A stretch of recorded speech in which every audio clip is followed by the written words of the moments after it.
Welcome to the module on the Skew T diagram.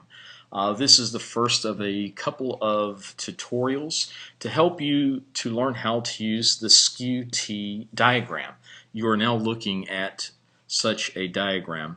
Why are we doing this? There are several reasons. One of the reasons is because you're going to be using a Skew T in labs 5, 6, and 7. So for the rest of the labs throughout the semester, we're going to be using the Skew T, so that might be a good reason for you to understand how to use it.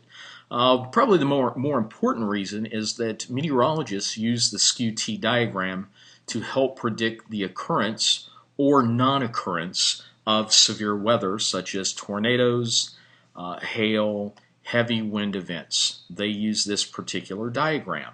So obviously I want you to have an understanding of how to use this diagram if you ever have the desire to forecast for severe weather during and after this particular course.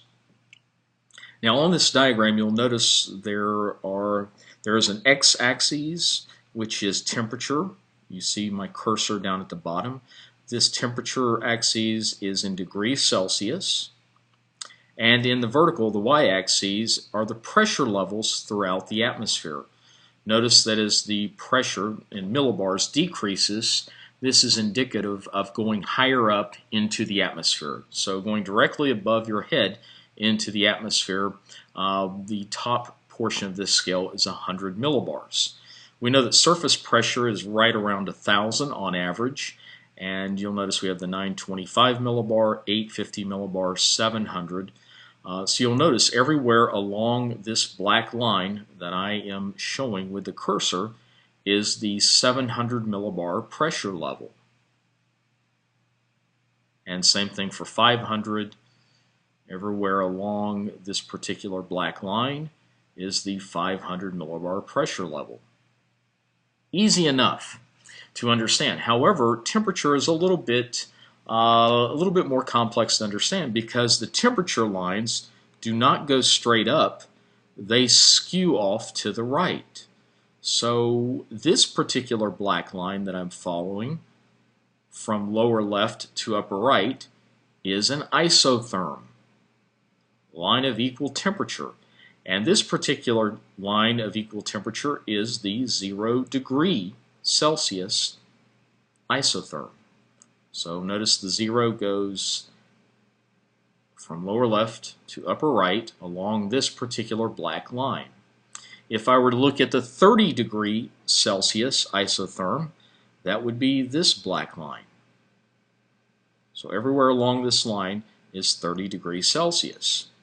If I wanted to look at the minus 20 isotherm line, I come over to minus 20 and follow this line that's skewed to the right.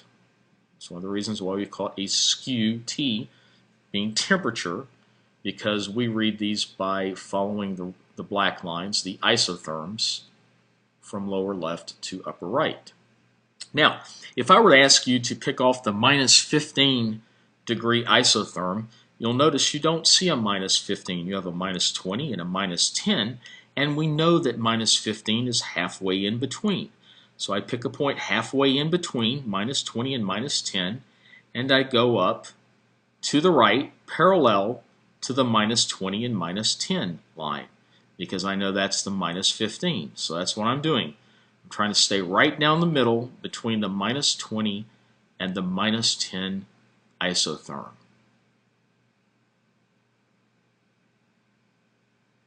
And notice at all times I'm halfway between minus 20 and minus 10.